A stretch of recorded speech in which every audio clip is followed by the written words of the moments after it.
ఓం నమ శివాయ. శివరాత్రి రోజున ఉపవాసం ఎందుకు చేయాలి, జాగరణ ఎందుకు చేయాలో మీకు తెలుసా? చేయడం వల్ల వచ్చే ఫలితాల గురించి తెలుసుకుందాం.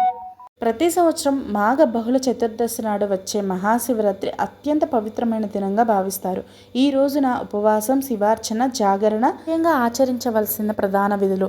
సమస్త జగత్తును దహించి వేసేందుకు సిద్ధమైన హాలాహలాన్ని తన గొంతుకులో దాచుకున్న నీలకంఠుడు, సహధర్మచారునికి తన శరీరంలో అర్ధభాగం ఇచ్చినటువంటి అర్ధనాగేశ్వరుడు, తనను యమున బారి నుంచి రక్షించమని కోరిన భక్త మార్కండేయును చిరంజీవిగా జీవించమని వరాన్ని ప్రసాదించిన భక్తజన బాంధవుడు, పరమేశ్వరుడి అనుగ్రహం లభించాలంటే మహాశివరాత్రి రోజున పూజ చేసుకోవడం ఉత్తమమైన మార్గం. శివ అను పదానికి మంగళకరం, శుభప్రదం అని అర్థం. కైలాసనాథుడైన శంకరుడు మహాశివరాత్రి నాడు లింగంగా ఆవిర్భవించిన రోజునే మహాశివరాత్రిగా పరిగణింపబడుతుంది. ఈ రోజున శివపార్వతుల కళ్యాణం కూడా జరిగింది. యావత్ ప్రపంచాన్ని నడిపించే ఈ ఈశ్వరుడే మాఘమాసం బహుళ చతుర్దశి నాడున అనంత భక్తి కోటి కోసం శివలింగంగా ఆవిర్భవించాడని పురాణాలు చెప్తూ ఉన్నాయి. మరి ఇంతటి మహిమాన్వితమైన రోజున జాగరణ, ఉపవాసం ఎందుకు చేయాలి? దీని వెనుక ఉన్న ఆంతర్యం ఏమిటి? ఇది చేయడం వల్ల ఎలాంటి ప్రయోజనాలు కలుగుతాయి అనేది ఇప్పుడు తెలుసుకుందాం. సంవత్సరం అంతా ఎదురు చూసే పండుగల్లో ముఖ్యమైనది శివరాత్రి కూడా. ఈ రోజున శివపార్వతులు ఇద్దరికి కళ్యాణం జరిగింది. ఆ శివరాత్రి పర్వదినం రానే వచ్చేస్తుంది. ఈ నెల 15వ తారీఖున ఆదివారం రోజు అయితే శివరాత్రి జరుపుకుంటాం. ఈ పండుగ మిగతా పండుగలతో పోలిస్తే భిన్నంగా ఉంటుంది. దాదాపుగా అన్ని పండుగల సమయంలో పిండి వంటలు చేసుకొని ఆరగిస్తారు. శివరాత్రి రోజున ఇవేమీ ఉండవు. ఆ రోజున అందరూ ఉపవాసం ఉంటూ జాగరణ చేస్తారు.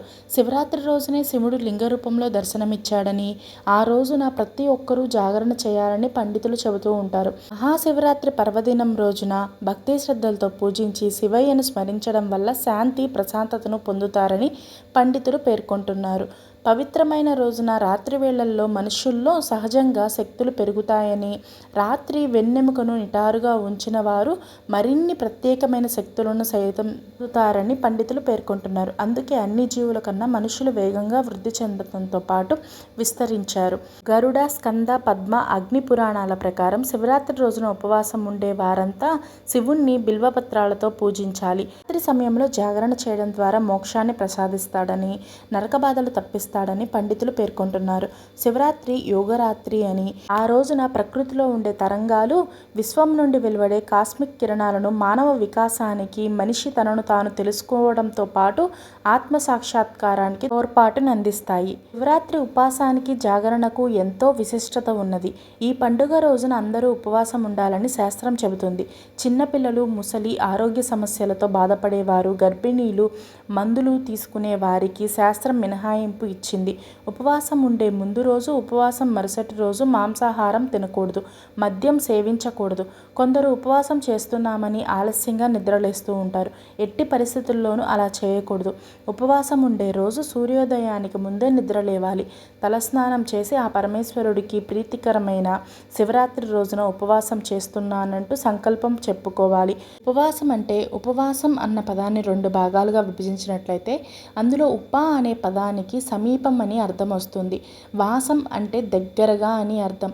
దేవుడిపై మనస్సును, ఇంద్రియాలను దగ్గరగా జరపడమే ఉపవాసం. ఉపవాసం వల్ల శరీరంలోని విష పదార్థాలన్నీ తొలగిపోతాయి. శరీరంలో ప్రాణశక్తి, ఇంద్రియ నిగ్రహాన్ని పెంపొందిస్తుంది. అయితే నీటిని తాకకుండా ఉపవాసం చేయాలని ఎవ్వరూ చెప్పలేదు. శరీరాన్ని కష్టపెట్టకుండా భగవంతునిపై మనస్సును లగ్నం చేయడం కష్టమే. శివరాత్రి రోజున ప్రకృతిలో ఉన్న శివశక్తులను గ్రహించాలంటే వెన్నును నిటారుగా ఉంచి కూర్చోవాలి, నిలబడాలి. శివతత్వం జాగృతం చేసేదే జాగరణ. శివరాత్రి రోజున జాగరణం చేస్తే మనుష్యుల్లోని శివతత్వాన్ని జాగృతం చేస్తుంది. సినిమాలు చూస్తూ ఏవేవో కబుర్లు చెప్పుకోవడం కాదు, ఏవో సరదాగా కాలక్షేపం చేయడం జాగరణ కాదు. దాంతో పుణ్యం మాట దేవుడెరుగు. ఆ సమయంలో మాట్లాడే మాటల్లో ఏవైనా చెడు మాటలు ఉంటే పాపం వస్తుంది. రాత్రి రోజు అయిపోయిన తర్వాతి రోజున ఉదయం శివాలయానికి వెళ్ళి ప్రసాదం తీసుకొని ఆ తర్వాత ఇంటికి వచ్చి భోజనం చేసి ఉపవాస వ్రతాన్ని ముగించాలి. అందరూ గుర్తుంచుకోవాల్సిన విషయం ఏంటంటే, శివరాత్రి రోజున ఉపవాసం, జాగరణ చేసేవారంతా తర్వాతి రోజు రాత్రి వరకు నిద్రపోకూడదు. ఇప్పుడే సంపూర్ణ ఫలితం దక్కుతుందని పండితులు చెబుతున్నారు. పిలుస్తారు. శివుడు బోలాశంకరుడు. ఆయన అభిషేక ప్రియుడు. పరమేశ్వరుడికి కొన్ని నీటిని పోసినంతనే సంతోషపడిపోతాడు. శివరాత్రి రోజున అందరూ ఆయనను అర్చించి అభిషేకిస్తే ఆయన అనుగ్రహంతో జీవితంలో ఉన్న గ్రహపీడలు తొలగిపోతాయి. నిశ్చలమైన భక్తితో కాసిన్ని జలాలతో అభిషేకిస్తే ఆయన ప్రసన్నుడై అభిష్టాలన్నీ నెరవేరుస్తాడు. అందుకే ఆయనను బోలాశంకరుడు అని పిలుస్తారు. హిందువులు అభిషేకానికి ఎన్నో ద్రవ్యాలు వాడుతూ ఉంటారు. ఒక్కో ద్రవ్యానికి ఒక్కో విశిష్టత ఉంది, ప్రత్యేకత, పరమార్థం కూడా ఉంది. శివార్చనలో అభిషేకం కీలకమైనది. గంగాజల రూపం కాగా జలం అనేది పంచభూతాల్లోనూ శివుని యొక్క అష్టమూర్తుల్లోనూ ఒకటి. అపయేవ ససర్జదౌ అన్న ప్రమాణాన్ని బట్టి బ్రహ్మ మొదట జలాన్ని సృష్టించాడు. ప్రాణులన్నిటికీ ప్రాణధారం నీరే. మంత్రపుష్పంలోని యోప మాయతనం వేద ఇత్యాది మంత్రాలలో నీటి ప్రాముఖ్యతను వివరించారు. అందుకే శివపూజలో అభిషేకానికి అంతటి ప్రాముఖ్యత ఏర్పడింది.